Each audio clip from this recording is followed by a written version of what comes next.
All right, from one war front to the other. Following Kyiv's incursion into the Kursk region inside Russia, the Pentagon is trying to get a clear picture of Ukraine's longer-term objectives in the region.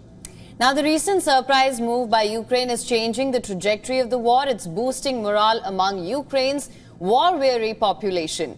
However, the ultimate outcome of the incursion remains impossible to predict at this point, as Kyiv's incursion into western Russia entered its third week.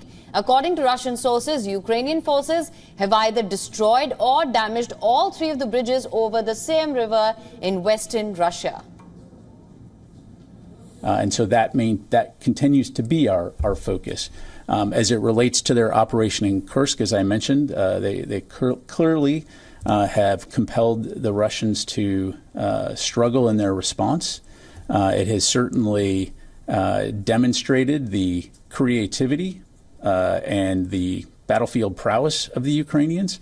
But when it comes to what their longer-term objectives are here, that's something that we're still discussing with them. On the other side, Russia has formed 3 new military groupings to bolster security in regions bordering Ukraine. Russian Defense Minister Andrei Belousov held a meeting on issues of military security of border regions and the Ukrainian incursion into Russia. We have launched a coordination council on military security issues in the border territories of Belgorod, Bryansk and Kursk regions. The work has already begun. Direct round-the-clock interaction has been established between the regional administrations, the commanders of the troop groups in 3 subsectors of the Russian Federation, and the responsible heads of the headquarters of the Ministry of Defense.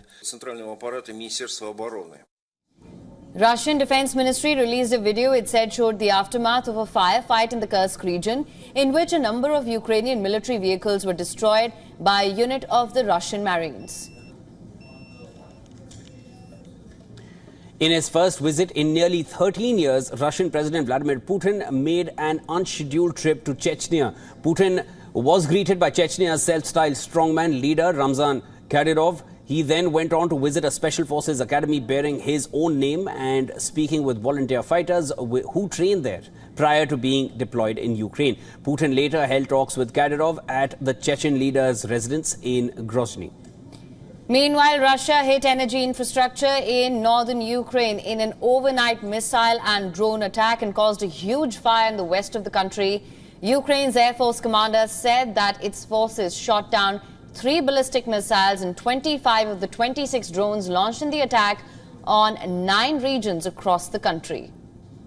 Regional governor said that a 14-year-old child died from his injuries in a hospital after a Russian munition struck Ukraine's southern Zaporizhzhia region. Furthermore, the Russian military said on Tuesday that its forces had taken control of what it described as the strategically important logistics hubs of Niu-York in eastern Ukraine.